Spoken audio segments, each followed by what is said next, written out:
Bonsoir à tous, chers abonnés. Alors ce soir c'est pâte aux deux saumons. Alors c'est pâte fraîche, il faut compter à peu près 150 grammes par personne. 250 grammes de crème liquide, hein, vous pouvez prendre Elevir, c'est très bon.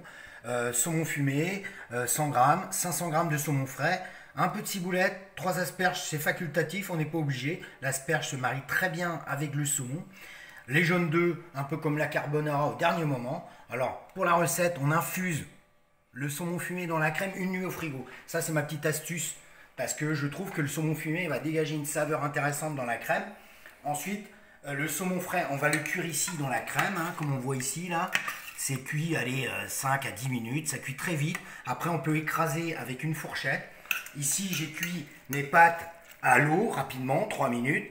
Hein. On va venir dresser gentiment l'assiette, comme ceci.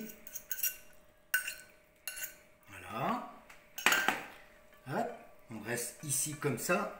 On va venir chercher le saumon avec une équimoire. On va venir parsemer les pâtes de saumon frais et de saumon fumé, bien évidemment. On va venir chercher un petit peu de saumon fumé mélangé à la ciboulette. Voilà, pour faire un joli plat. Ici, on va venir avec l'asperge. Ça, ce sont les pieds d'asperge en julienne. On parsème partout pour donner déjà un peu de fraîcheur. Parce que c'est un plat chaud, ok, mais il faut toujours apporter un peu de fraîcheur. Et un petit peu de sauce.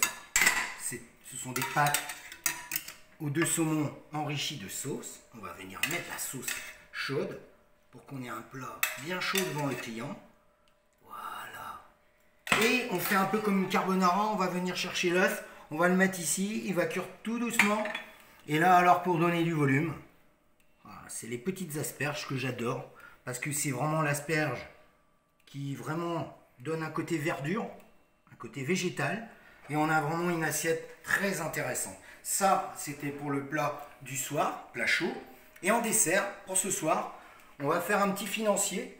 Avec donc poudre d'amande, 125 grammes, 100 grammes de sucre, 3 blancs d'œufs, 80 grammes de beurre noisette. Alors le beurre noisette a particularité, il faut le faire fondre, c'est le petit lait qui remonte et il devient légèrement marron. On prend de la farine de blé noir. Alors, on a tendance à faire les financiers avec de la farine blanche. Alors, moi je revendique, on est en Bretagne, on est breton, il faut de la farine de blé noir.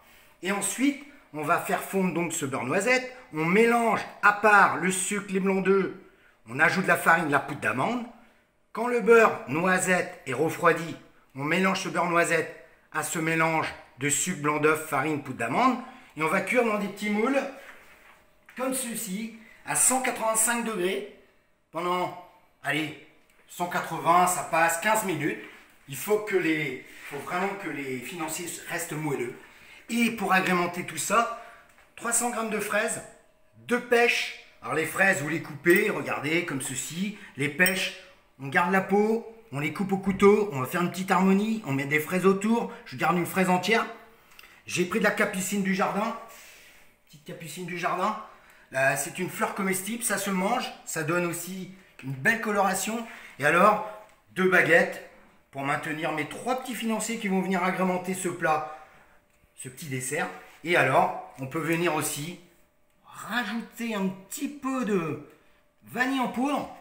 C'est pour donner justement un petit peu de peps, un petit peu de coloration. Et dans ces fraises et ces pêches, on les agrémente un petit peu de sirop. Alors là, ce que vous voyez au fond, c'est du poivre. Parce que les fraises au poivre, ça c'est vraiment une recette intéressante. Et pour ce sirop, je vous conseille de mettre une petite crème de fraises des bois de chez Giffard. C'est très très bon. Et ça va apporter une coloration naturelle à cette petite soupe de fraises et pêches. Bonsoir, bon appétit!